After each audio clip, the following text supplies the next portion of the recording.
Stage Pass, Institute of Gaming. For more details, contact 709396596.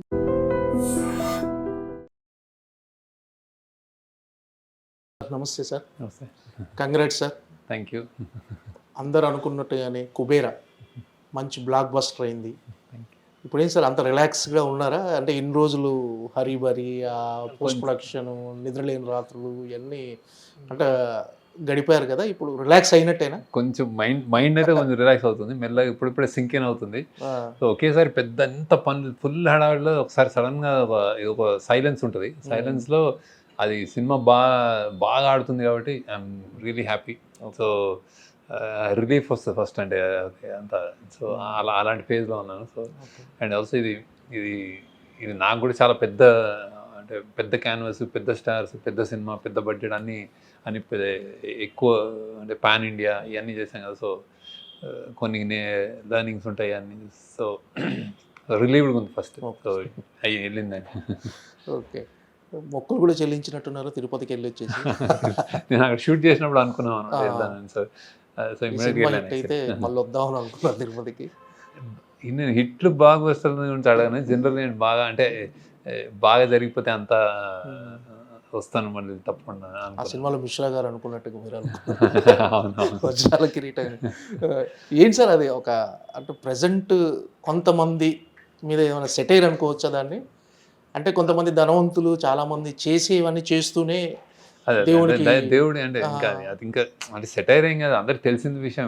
అంటే విలన్లు ఇప్పుడు మన పాత విలన్లు కూడా మన పాత సినిమాల నుంచి అలానే ఉంటారు, వాళ్ళు భక్తులు ఉంటారు, ఇలా ఎక్స్ప్రెస్ చేయలేవు. అంటే వేరే అంటే జస్ట్ కొత్త టేక్ అని కూడా అన్నాను. బేసిక్గా అలాంటి క్యారెక్టరైజేషన్స్ మనకు ఇప్పుడు ముత్యాల మొగ్గ నుంచి రావుగోపాలరావు వస్తున్నాడు, ఆయన అంటే కూతురు ఒకలా వేరే వాళ్ళు ఒకలా, అంతే కదా బేసిక్. అంటే ఇప్పుడు అంటే మనం డబ్బు సంపాదించడము, మన ఫ్యామిలీని చూసుకోవడము, ఆ బాధ్యతలు చూసుకుంటూనే వేరే వాళ్ళకి ఏమైనా ప్రపంచం ఏమైనా, వేరే వాళ్ళకి ఏమైనా అంటే అసలు యాక్చువల్లీ పట్టనట్టు కూడా వాళ్ళకి తెలియదేమో. అంటే ఏమి ఇది నడుస్తుంది. అందుకే దేవుడి దగ్గరికి చెప్పుకోగలుగుతాం మనం. అంటే నాకు మంచి చేయని చెప్పుకోగలుగుతాం. అంటే 1000 మందికి చెడు చేసినా కానీ నాకు మంచి చేయని చెప్పుకునే ఒకటి ఉంటుంది కదా విషయం. ఇంకా అది యాక్చువల్లీ ప్రతి మనిషిలో ఉంటుంది అనుకోండి. ఒకరికి అతను కొంచెం ఎక్కువ ఉంటుంది. అంటే మనం డైరెక్ట్గా అతను ఇంతమంది చనిపోయినా ఓకే అనుకున్నాడు. అంటే అది కూడా కొడుకు మీద ప్రేమ అతను. అంటే ఈ స్థాయి అప్లాజ్ కానీ, ఈ స్థాయి స్పందన కానీ, అంటే ఇంత అప్లాజ్ రావటం మీరు ముందు ఎక్స్పెక్ట్ చేశారా? లేకపోతే లేదు ఒక మంచి సినిమాగా ఉంటుంది అనుకున్నారా? ఈ స్థాయి ఎక్స్పెక్ట్ చేశారా ఈ స్థాయి రిజల్ట్ వస్తుందని? అంటే ఓవరాల్గా ఒకటే టాక్. అదే అంటే ఈ స్థాయి నేను ఏ సినిమాకి ఈ స్థాయి అని ఎప్పుడు అనుకోనండి. బేసిక్గా జనరల్గా కొన్ని అంటే బాగా అంటే మంచి సినిమా తీస్తున్నాము, కొత్తగా తీస్తున్నాము, అందరికి నచ్చుతుంది, స్పెషల్గా ఉంటుంది. అండ్ ఇంకోటి ఓటీటీలో ఈ మధ్య బేసిక్గా చాలా అవేర్నెస్ పెరిగిందేమో అని ఎక్కడో నాకు ఒక కాన్ఫిడెన్స్ అదొకటి ఉంది. బేసిక్ అంటే ఎక్కడో మనం ఫిల్మ్ మేకర్స్గా మనం వెనకబడతామని ఆడియన్స్ కొంచెం ముందుంటారు ఎక్కువ. సో ఆ నమ్మకం ఉంది. అంటే ఈ మధ్య బాగా చూస్తున్నారు. అండ్ ఎనీథింగ్ ఒక్క రిపీట్ కానీ ఒక్క రొటీన్ ఉంటే ఒక్క షో కాదు, హాఫ్ షో కూడా పడట్లేదు, ఇంటర్వ్యూ నుంచే అంతే, ఇంకా అసలు వెళ్ళిపోతున్నారు. సో ఇలాంటివన్నీ ఏమనిపించిందంటే దే ఆర్ ప్రాబబ్లీ వెయిటింగ్. ఒక ఎక్కడో ఆడియన్స్ అందరూ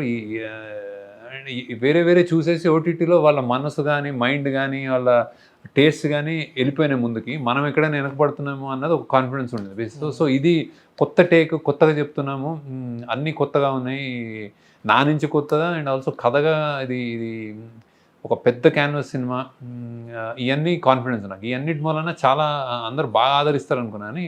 ఈ రేంజ్ అనేది నేను ఎప్పుడు అంటే ఎంత రేంజ్ అనేది మనం ఎప్పుడు చెప్పలేము యాక్చువల్. అంటే అది సమ్టైమ్స్ డిపెండ్స్ ఆన్ సీజన్లు, వేరే సినిమాలు, టైము, ఎగ్జాము, ఇవన్నీ అన్నీ ఉంటాయి. సో ఒక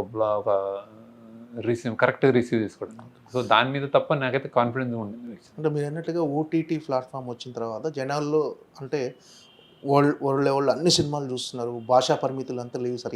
ఏ లాంగ్వేజ్ సినిమా అయినా చూస్తున్నారు, సబ్ టైటిల్స్ అర్థం చేసుకుంటున్నారు. సో వాళ్ళ మైండ్ సెట్ కూడా మారిపోయింది. రియలిస్టిక్ అప్రోచ్ సినిమాలు, ఒక హ్యూమన్ ఎమోషన్ సినిమాలు డెఫినెట్గా ఇష్టపడుతున్నారు. సో అది ఎంతవరకు అడ్వాంటేజ్ అయింది సార్ ఈ సినిమాకి? ఐ థింక్ బాగా అడ్వాంటేజ్ అయినట్టుంది. అంటే అంటే ఒక మల్టీప్లెక్స్ ఆడియన్స్ అనుకోవడానికి ఇది 3 గంటల సినిమా. అది చూస్తూ కూడా వాళ్ళు ఒక రియాక్షన్ కరెక్ట్ టైంకి కరెక్ట్గా అనుకునే అదేంటి ఒక రియాక్షన్స్ ఉంటాయి, ఆడిటోరియం రియాక్షన్స్, పంచ్ అనొచ్చు, ఒక రియాక్షన్స్ అనొచ్చు, అప్లాజ్ అనొచ్చు, అదే గూస్ బమ్ మూమెంట్స్ అనొచ్చు. అవన్నీ అలా కరెక్ట్ మేము అనుకున్నట్టు జరిగినాయి. అది ఇప్పుడు ఓటీటీ అనేది ఒక చిన్న అంటే ఒక మాధ్యమము. కానీ టైమ్స్ అంటే టాల్ ఇంకా బిగ్గర్ దీంట్లో అంటే టైమ్స్ మారుతున్నాయి. ఓకే. అంటే not just OTT internet what ever awareness కుర్రోళ్ళు అంటే ఇప్పుడు ఒకప్పుడు ఐక్యూ లెవెల్స్ కానీ ఒక 10th కుర్రోడికి ఇప్పుడు 5th కుర్రోడికి ఐక్యూ లెవెల్స్ సేమ్ అంటే in terms of digital intelligence కానీ వాడు చేసే విధానం కానీ అవన్నీ మారుతున్నాయి కదా. ప్రాబ్లీ సినిమా కూడా మారాలి, ఎప్పటికప్పుడు మారుతూ ఉంటాయి, అది వస్తూ ఉంటాయి ఒక్కొక్కటి అక్కడ ఆ టైమ్స్లో వచ్చి కొడుతుంది సినిమాలు. సో అన్నీ మార్పు ఐ థింక్ కోరుకుంటున్నారు. మార్పు జనరల్గా ఆడియన్స్ టేస్ట్ కూడా చాలా మారిపోయినాయని అయితే అనుకుంటున్నాను యాక్చువల్లీ. సో దానికి అనుగుణంగానే వచ్చిందేమో సినిమా. అంటే యాజ్ డైరెక్టర్గా మీరు కెరీర్ స్టార్ట్ చేసి 25 years అయింది, కంప్లీట్ అయింది సార్. Silver Jubilee year. అంటే 25th సినిమా అంటే 25th ఇయర్లో కుబేరా రావటం, ఇది ఇంత మంచి సక్సెస్ అవ్వటం పర్సనల్గా యాజ్ ఏ డైరెక్టర్గా మీకు ఎంతవరకు సంతృప్తినిచ్చింది సార్? చాలా అంటే ఒక మైల్ రాయి 25 సంవత్సరాలు అనేది. నేను యాక్చువల్లీ 25 సంవత్సరాలు అనుకోలేదు.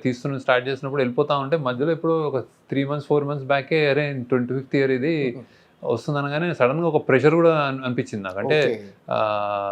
అంటే ఇది అరే ఏదైనా అంటే 25th దాన్ని మరీ ఎక్కువ 25 అనుకుంటే ఏం చేస్తున్నాం అని. ఎందుకంటే నేను మామూలుగా ఒక సినిమా తర్వాత సినిమా రాయడం తర్వాత ఇది అనగానే అరే ఇది ఏంటి అని ఒకసారి ఆలోచించాను. Then I thought this is more than apt. అంటే దీనికి సామాజిక స్పృహ నేపథ్యం అని కొట్టినట్టు కాకుండా ఇప్పుడు లీడర్లో అవుట్ అండ్ అవుట్ నేను చెప్పగలను, ఇది విజువల్ థింకింగ్, ప్రజలందరికీ ఇలాంటిది కావాలని ఒక లీడర్ని ఎందుకుని ఇలా అవుతారు. ఇందులో ఒక సామాజిక స్పృహ కంటెంట్ కానీ ఒక అవేర్నెస్ ఇప్పుడు నేను చెప్పాలనుకున్న విషయాలు ఒక డివైడ్, రిచ్ పువర్ డివైడ్ కానీ, క్లాస్ డిఫరెన్స్ కానీ, ఒక అండర్ డాగ్, ఒక మార్జినలైజ్డ్ వ్యక్తి, వీకర్ వ్యక్తి స్టోరీ కానీ, ఇట్లాంటివన్నీ ఇవన్నీ గొప్ప విషయాలు అంటే. కానీ ఇది అంతర్లీనంగా నడుస్తున్నాయి సినిమా. ఇది చెప్పాలి అంటే ఏం చెప్తాము అనేది ఇందులో ఉండదు బేసిక్గా. సో బతుకు కోసం గొప్పోడు బతుకు, పేదోడు బతుకి తేడా లేదా అంటే ఒక లైఫ్లో అంటే ఒక కంటెంట్మెంట్తో ఉండొచ్చా, ఏదైనా సరే నువ్వు నీ జీవితం పట్ల ఒక ప్రేమతో ఉండాలన్న అంటే చాలా ఉన్నాయి బేసిక్ ఇందులో. సో ఒకటని కాదు. సో ఇలాంటి and also on the face of it class difference, ఇంత పెద్ద అత్యంత ధనవంతులు ఉన్న డివైడ్ ఉంది కదా, ఆ డివైడ్ చూపించడం, ఒక 2 ప్రపంచాలు చూపించడం, ఇట్లాంటివన్నీ కుదిరినందుకు నేను యాక్చువల్లీ ఇది మంచి నా 25th ఇయర్లో చాలా కరెక్ట్ సినిమా అనిపించింది యాక్చువల్లీ. అండ్ ఇంత స్కేల్ సినిమా కూడా అంటే ఇది ఎక్కడో ఇది అంటే నేను అసలు నాకు తెలియదు కానీ యాక్చువల్లీ జర్నలిస్ట్ కానీ వీళ్ళు కానీ అదే అసలు రీడిఫైన్ చేసుకున్నాడు తను ఇంకేదో పెద్ద అంటే నేను అప్పుడు నాకు అంటే అందరూ ఏమనుకుంటారు, నేను ఇలా చేయలేను అనుకుంటారని నాకు అనుమానం వచ్చింది. నేను మామూలుగా తీశాను బేసిక్గా. అంటే ఇదేదో కొత్తగా ఉంది, వేరే స్కేల్లో ఉంది, వేరే చూపించాడు ఏదో అని అవన్నీ నేను ఎక్స్పెక్ట్ చేయలేదు. మామూలుగా కథ రాసి తీసాం అంతే. సో బట్ 25th ఇయర్కి యాప్టే అనుకున్నాను. అంటే ఈ 25 సంవత్సరాల్లో మీరు తీసింది 10 సినిమాలే. సాధారణంగా దర్శకులు ఎలా ఉంటారంటే మామూలుగా కమర్షియల్గా ఆలోచించి వచ్చిన సక్సెస్ని క్యాష్ చేసుకోవాలనుకుంటారు. మీరు మాత్రం చాలా స్లోగా మీకు నచ్చిన సినిమాలు, మీరు ఏం చెప్పాలనుకుంటారు అవి సినిమాలు చేస్తూ వెళ్ళిపోతున్నారు. అంటే మీరు ఈ 10 సినిమాలు అంటే 10 సినిమాలు తీయటమే అంటే మీరు సంతృప్తిగా ఉన్నారు సార్? అంటే మీరు చేసిన ఈ సినిమాలతో అబ్సల్యూట్లీ సంతృప్తి ఉన్నాను. అంటే అది నన్ను చాలా ప్రౌడ్గా కూడా ఉన్నాను. అండ్ 25th ఇయర్లో నేను యాక్చువల్లీ ఒకటి ఆలోచించి నేను తీసిన సినిమాలు నాకు యాక్చువల్లీ నేను డైరెక్టర్గా ఏ సినిమా అయినా అతని వాయిస్ అనుకుంటాను. అంటే ఏదో ఒకటి అతను అనుకుని చెప్తున్నాడనే నమ్మకంతో ఉన్నాను. నేను అలానే చెప్పాను. నాకు గొంతు గట్టిగానే అనిపించింది అండ్ కరెక్ట్గా అనిపించింది. సో ఎక్కడ కాంప్రమైజ్ కాకుండా నేను అనుకున్న కథని అనుకున్న విధంగా ఈ 10 సినిమాలు చెప్పగలిగాను, ఇంక్లూడింగ్ దిస్. సో అందుకు I'm very proud, very happy. అంటే ఇంకా నేను ఇందులో 10 కాకుండా 5 చేసినా నేను ఇదే కంటెంట్తో ఇట్లా ఉంటే నేను హ్యాపీగానే ఉన్నాను. నేను నెంబర్స్ ఏమి కౌంట్ కావు, నాకు నెంబర్స్ కానీ మనీ కానీ కౌంట్ చేసుకోను కూడా యాక్చువల్లీ నేను. So I'm happy about it. And నాకు ఒకటి ఓవర్వెల్మింగ్గా 25th ఇయర్ నాకు ఒకటి అనిపించింది ఏంటంటే, అంటే నిజంగానే నాకు మామూలుగా అనిపించలే, నేను చాలా అంటే ఒక థ్యాంక్ఫుల్నెస్ కూడా అనిపించింది నాకు. అంటే నాకు చాలా కృతజ్ఞత భావం కూడా అనిపించింది. అంటే ఎందుకంటే ఒక ఈ స్థాయి ఇచ్చారు నాకు యాక్చువల్. అంటే అది సామాన్యంగా రాదు, అందరికీ ఇవ్వలేదు. ఒక స్పెషల్ పొజిషన్ ఇచ్చారు. ఆ స్పెషల్ పొజిషన్లో కష్టాలు కూడా ఉన్నాయి. అరే నువ్వు ఏమైనా నువ్వు కొంచెం స్లిప్ అయినా, నువ్వు కొంచెం తేడా చేసినా, నువ్వు కొంచెం వేరేగా సినిమా తీసినా అసలు ఒక షో కూడా చూడరు. నాకు అదొక నిలబెట్టారు. నువ్వు నమ్మకంతో ఉన్నారు. సో ఆ నమ్మకం నాకు ఇచ్చారు అండ్ దెన్ నన్ను ఆదరిస్తున్నారు. సో బేసిక్గా అది they call it a brand, call it నమ్మకం, వాట్ ఎవర్. కానీ ఫ్యామిలీస్ తోటి పాటు వచ్చి నేను చూడొచ్చు, మీ సినిమాలు చూడాలి, చూస్తామన్న ఒక స్థాయి తెలుగు ప్రేక్షకులు నాకు ఇచ్చినందుకు ఐ థింక్ 25 years నేను ఐ థింక్ అది నాకు చాలా అంటే నేను తీసుకోవడం కాదు, నేను తీయడం కాదు, వాళ్ళు ఇవ్వడంలో కూడా చాలా ఇది ఉందనిపించింది నాకు. So I'm very happy about that also. So